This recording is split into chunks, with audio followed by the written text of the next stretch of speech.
Thank you so very much. I am so excited to be here today as I prepare to talk to you all about social injustice. I take umbrage with J.K. Rowling, LGBTQ betrayal. And I just have to say, I hope you like my look. I just fell right out of bed with this. It's quite something. It really is. In particular, I love these half moon glasses. I had to Avada Kedavra that Dumbledore guy because I just loved them. So regardless, let's get started. So, whenever talking at all about anything that is sensitive, it's important to know that I, as Professor Umbridge, want to be very clear. This presentation is a no-holds-barred discussion about the personal and political content of what's been going on, in particular in our fandom. And it's going to be talking about human sexuality. It's going to be talking about trauma. We'll be having some conversations about things like suicidality and abuse, and in particular, aspects related to oppression, especially regarding people who are transgender or non-binary. And that is, I believe, very important to do in the context at a developmentally appropriate level across all ages. I am a professor who believes in speaking truth to young children in developmentally appropriate ways in an ongoing manner by important role models. When I talk to parents, I know they let me talk to parents, go figure. When I talk to parents or professionals, but especially parents and caregivers, about having conversations with their kids about, things like sex and drugs and rock and roll. It's absolutely important to say, I want you to have those conversations because you can bet other people already are. And we want your values in there. So that's really critical. I acknowledge in this presentation the deep hurt and pain that many Harry Potter fans have felt, but very poignantly LGBTQ fans, and most especially our trans and non-binary gender fans who are just deeply, deeply wounded. And we're going to talk a lot more about that. The public conversation should remain on violence, and fiction is a great platform from which to do that with empathy and complexity. A trigger warning merely is a quiet exit for people who need it. Take care of yourself. If you need to sit back and stroke the spine of that monster book, please do so. All right, so who's Professor Umbridge? Well, it's me, of course. I'm not going to go into all of that, for example, because I'm sure you, as Potterheads, you should know it. But please know that her history sets the stage for her hatred and prejudice. And we're going to get back to the importance of history and how that affects people in life later on. That was a little foreshadowing there, if you didn't get it. But her family, her work at the ministry, her role at Hogwarts, issuing of massive decrees controlling behavior, really belies her fear, her insecurity, and her self-loathing in many respects. Certainly Dr. Welding was correct talking about me in the context of being narcissistic, very true, but also sickly sweet and sadistic in that regard. And this is an important recognition for understanding Umbridge. So let's spill the tea, shall we? All right, so if you don't have your tea, get yourself a little cup. Take a nice snip. J.K. Rowling, I'm going to say Rowling because I always say Rowling and I know it bugs people, but right now I'm not very happy with her, so whatever. J.K. Rowling liked some comments that intimated simple support for transgender prejudice, followed by transphobic tweets literally degendering transgender people, comparing gender-affirming therapy to conversion-affirming therapy for gay folks. Now, you might be like, well, Professor, I don't know what conversion therapy is. Well, it's also known as reparative therapy. It's the whole, if you go into therapy, a good therapist should be able to work with someone who's lesbian, gay, or bisexual and turn them straight. It don't work. We know from the research is that it is not something that is effective. It doesn't work. It's considered unethical by all of the mental health organizations, both APAs, the NASW, the AMFT, the ENA, et cetera, et cetera. And one of the things we also know is that it leads people to engage in self-destructive behavior, self-loathing, self-toxicity, including things like maladaptive coping skills, like drugs and alcohol, coping with drinking and drugging, criminal type behavior even, as well as self-mutilation and even suicidality. And so that's important. So comparing gender affirming therapy, which affirms someone's gender identity, to reparative therapy or conversion therapy is woefully, one, inaccurate. Number two, it's insulting. And I am authorized, not only as a professor, but also as a doctor and a licensed clinical social worker, I know Prof. Humbert gets around, right, to be able to say those things. Then Rowling posted a Howler-like essay, which already our wonderful colleague, Lori Kim, talked about, a manifesto, if you will, titled J.K. Rowling writes about her reasons for speaking out on sex and gender issues. So hold up. We've talked a lot today about trans and things of that nature, but a lot of people might not know what that is. I'm a teacher. I'm a professor. It's one of the things we all have to make sure we're on the same page. So quickly, we have to understand the difference between sex versus gender. Sex is one's biological package. That is the role that you're assigned, the sex that you're assigned at birth. When a baby's born, what's the question people always ask? Is it a boy or a girl? Two and only two, binary, et cetera, et cetera. And of course, that is a fallacy. That is flawed. And that's also a very Western idea, by the way. There are other cultures around the world that have lots of different aspects of gender and a social construction as a social construction. You can see here, gender isn't like male, female, boy, girl, man, woman. It's much broader. What kinds of terms do they have about it? Well, I'll tell you in a second. One of my dear friends and colleagues, Dr. Eli Green and Mari, talked specifically about the SEIO model, S-E-I-O model, in their book, Teaching Transgender Toolkit. And that is biological sex, a person's combination of chromosomes, gonads, and hormones; gender identity, a person's internal psychological sense of who they are as a gendered being; sexual orientation, of course, who you fall in love with, who you're attracted to emotionally, physically, sexually, psychologically, romantically; and gender expression, how a person communicates gender identity to others, be it, I don't know, in your hair, your jewelry, your vocabulary. Isn't this jewelry great? Look at that little cameo. All right, so let's continue.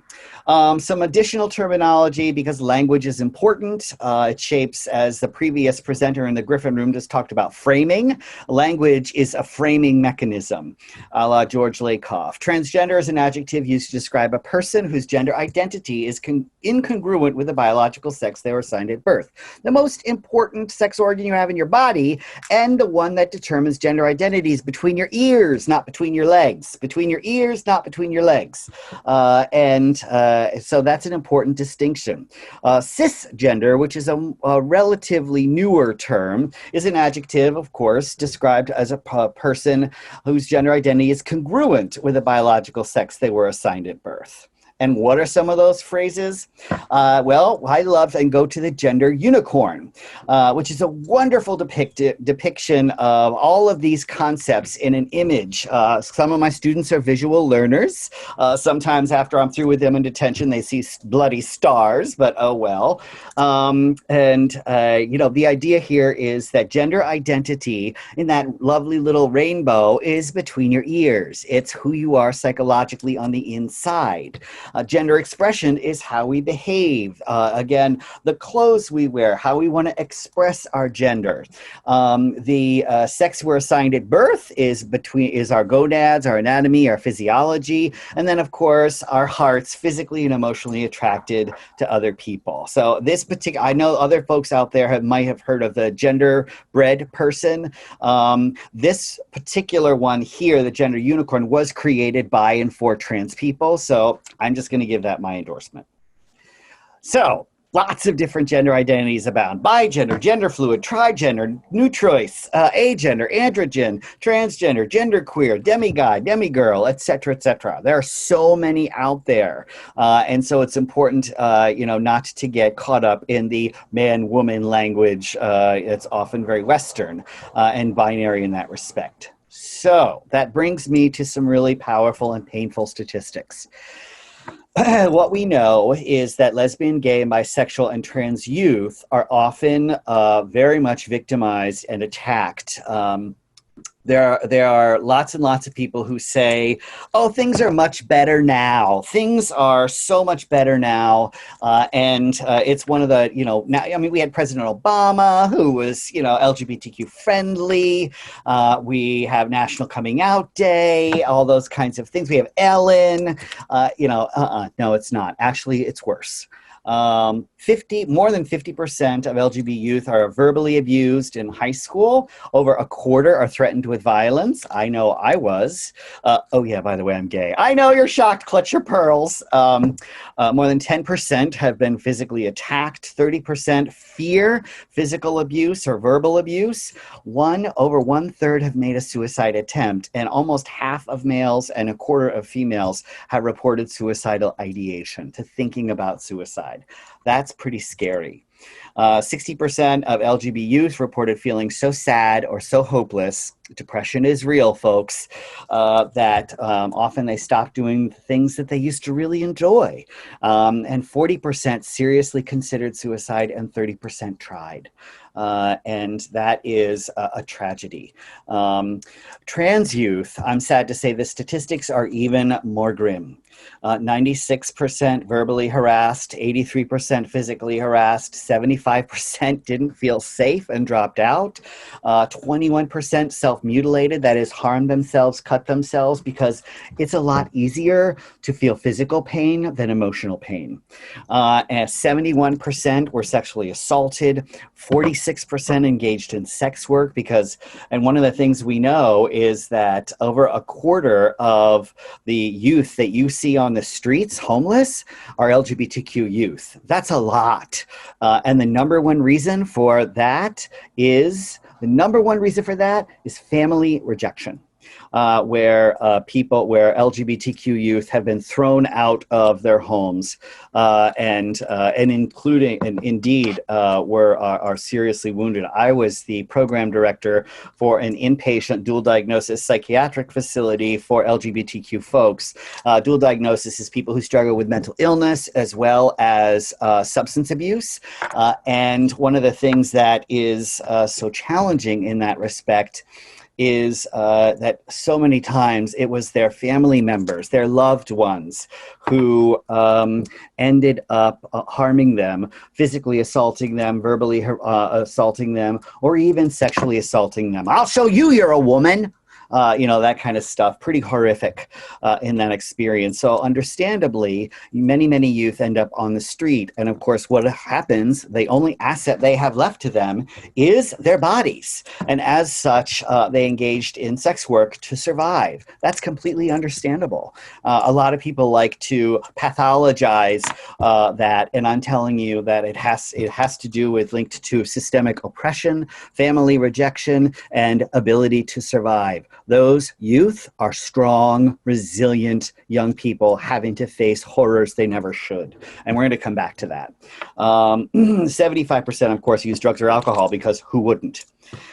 Trans individuals report statistically significant higher suicide attempt rates when compared to lesbian, gay, and bisexual individuals. Pretty traumatic. It sounds intense, Professor but what did JK's essay say? Well, if you haven't read it, I generally don't recommend it. I do think it's important to know what's going on out in the world. I had to take a shower after it because I felt dirty and I was so upset. Just got to be real.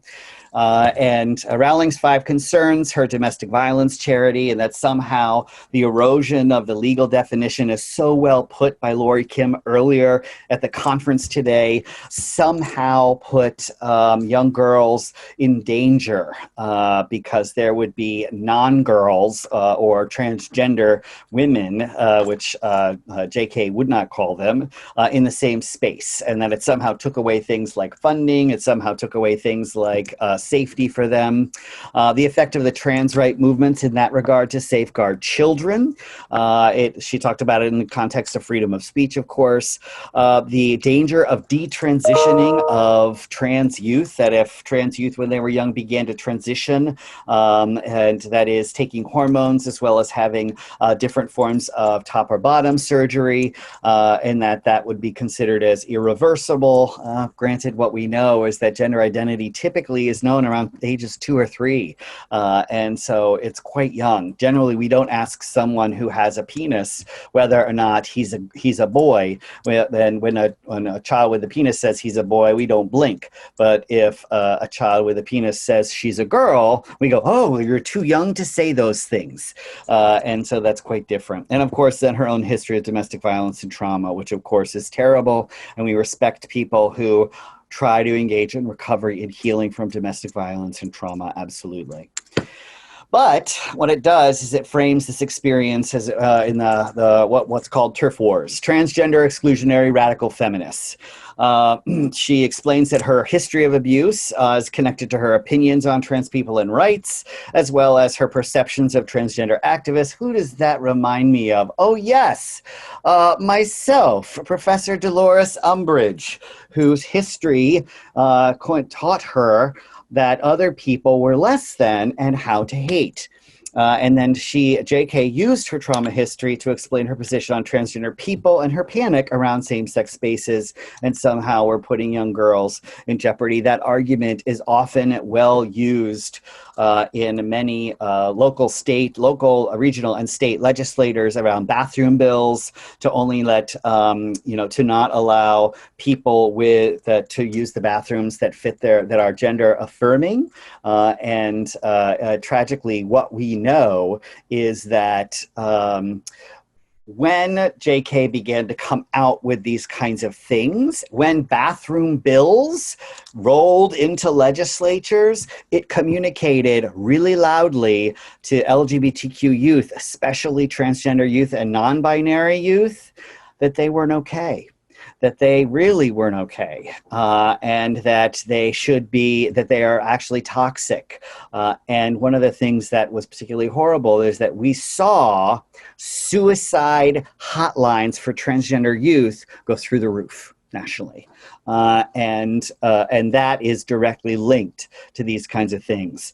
And one of the things that JK said was, I respect every transgender person's right to live any way that feels authentic and comfortable to them.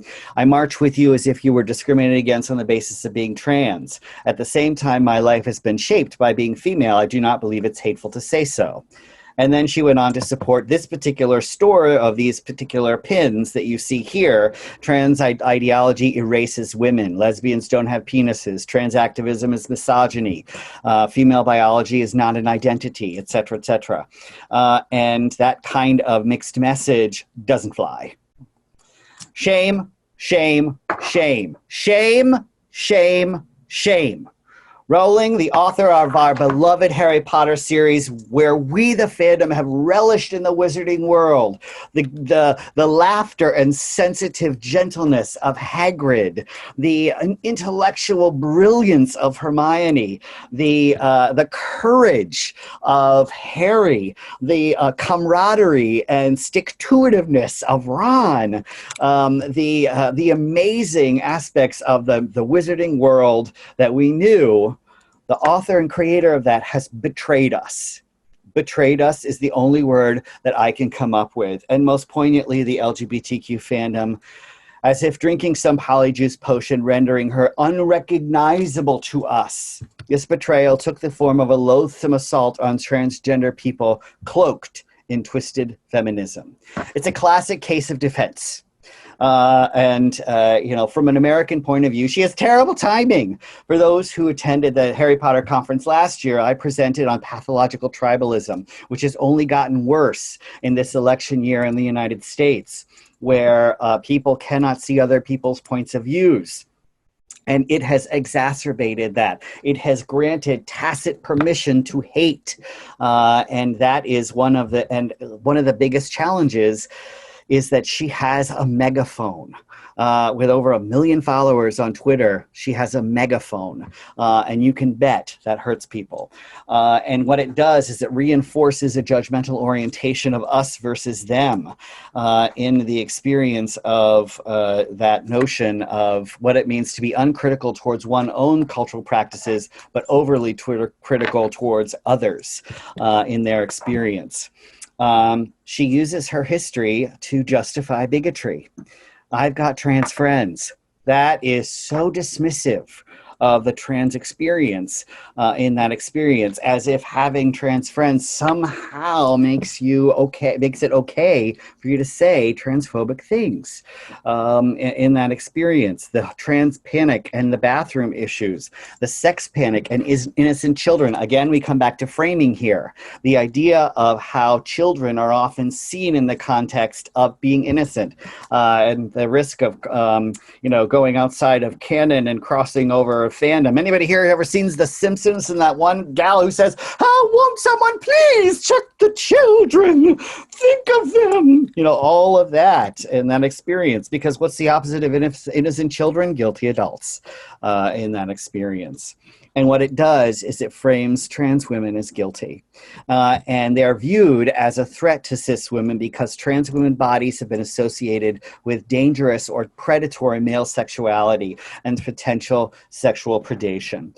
Maya Green, age 29, was murdered in Philadelphia on September 28th, 2020. We are now at 34 transgender people murdered in the United States just in 2020. Ever since 2016, that rate has gone up and up and up.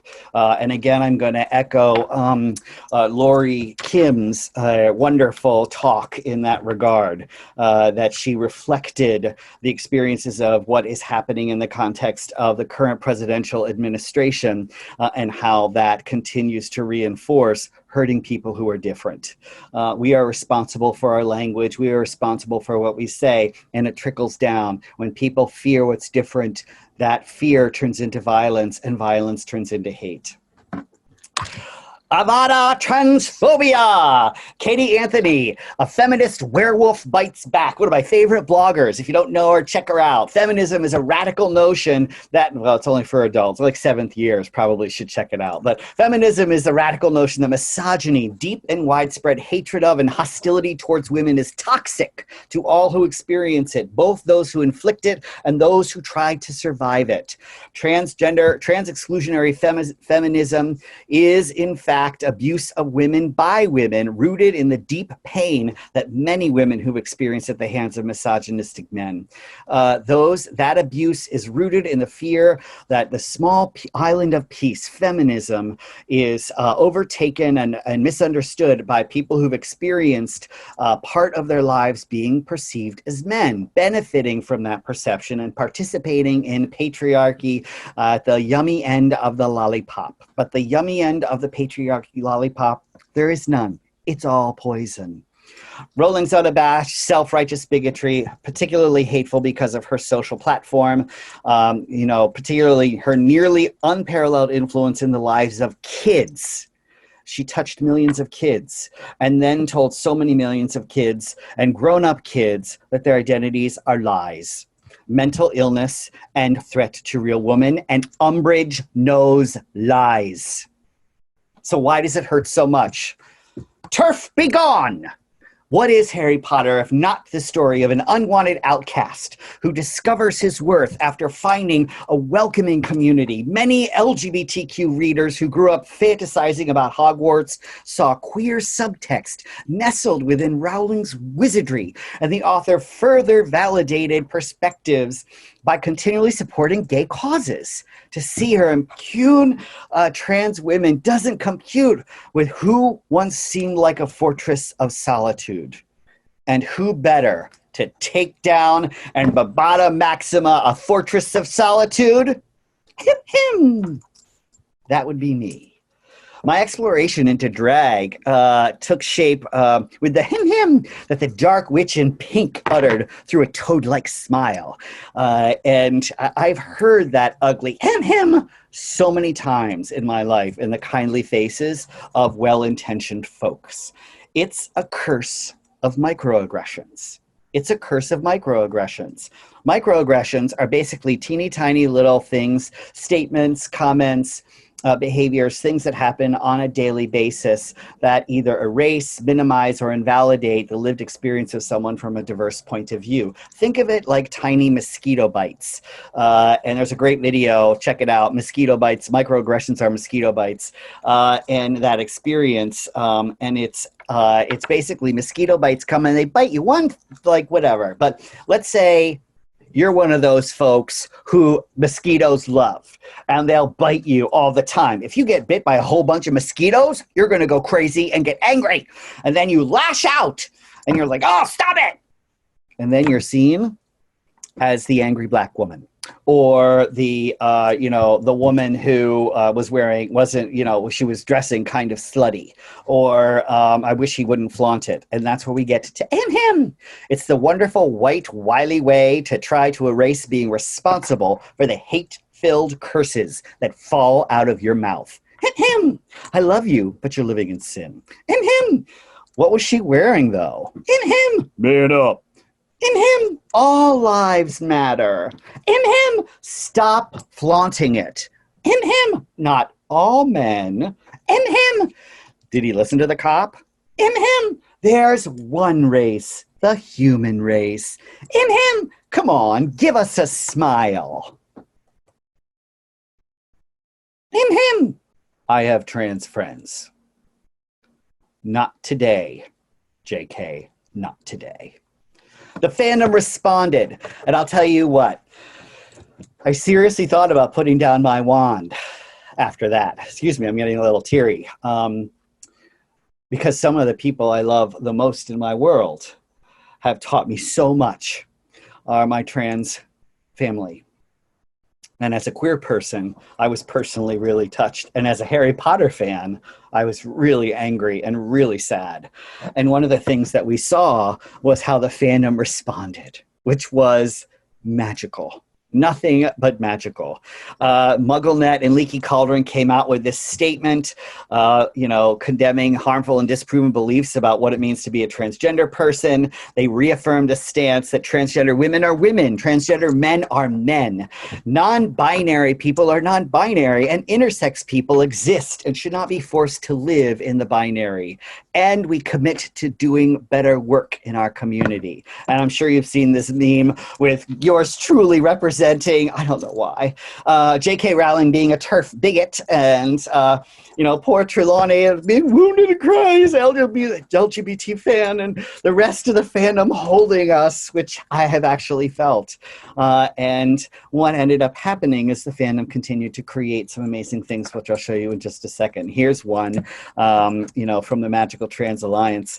Transgender wizard and witches, you are welcome in our community. And this, of course, is a trans person looking into the mirror of Erised.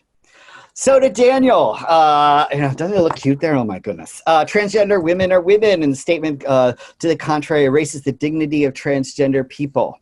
In fact,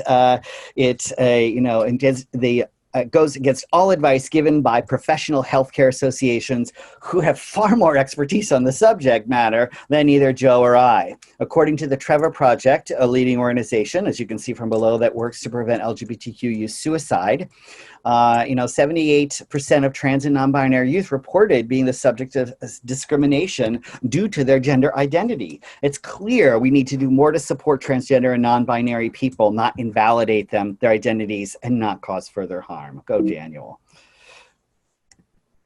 And so did Emma. Isn't that an awesome picture? I just love it. Trans rights are human rights. I want my trans followers to know that I and so many other people around the world see you, respect you, and love you for who you are.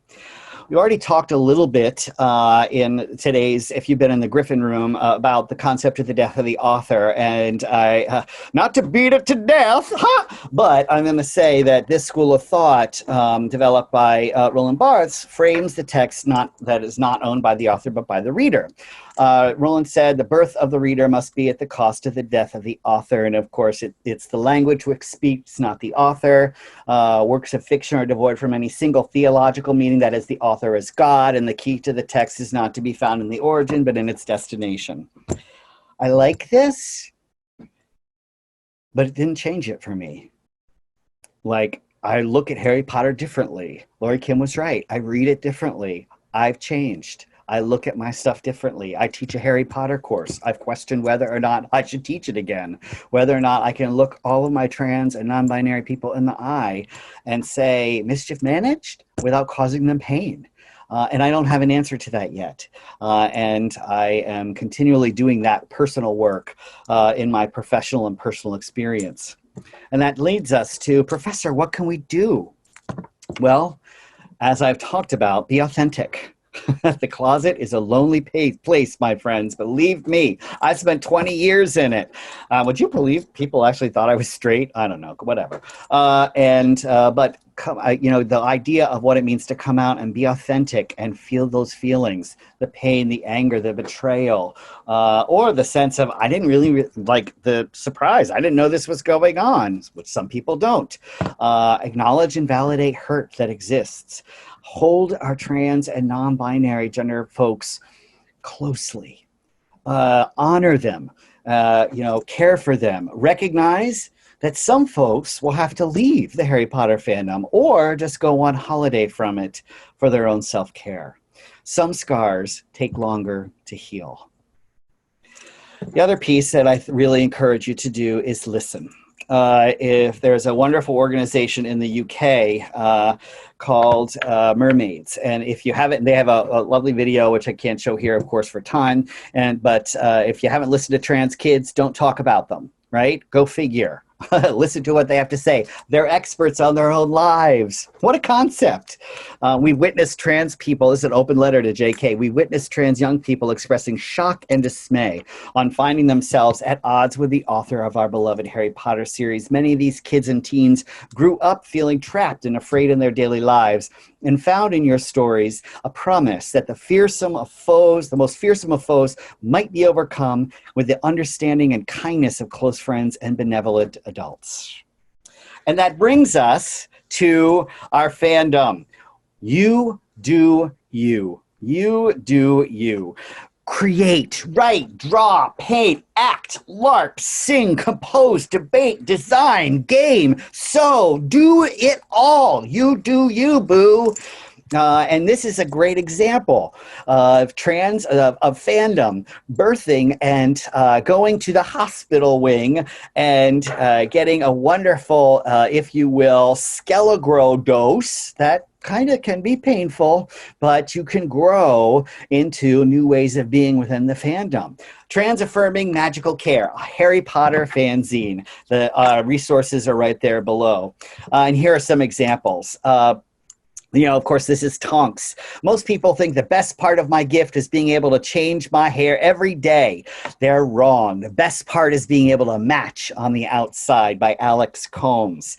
When I got to Hogwarts, I found the girls' and boys' dormitory stairs, and I wondered which I should choose. The castle afforded me a third option. Isn't that beautiful? That's just so magical. The resiliency of trans and gender non-binary folks astounds me. And these are not just young people. These are grown adults. I almost swore, but I better not. And that brings us to the Protega Mini Toolkit put out by the Harry Potter Alliance. It's just so good. If you haven't checked it out, please do. Go to the hpalliance.org//Protega and examine your language, contact your lawmakers, get involved. You know, create community guidelines, provide resources, and think intersectionality with regard to gender, ability, race, religion, and much more in that experience. Think about things like going to your local school board meeting, because a lot of stuff happens at those areas in that experience. I can tell you as a social worker, I regularly try to attend such things in ways that help to create community-based experiences. And if we all did that, our world would be a safer and wiser and kinder place. Educate yourself. I have some proclamations.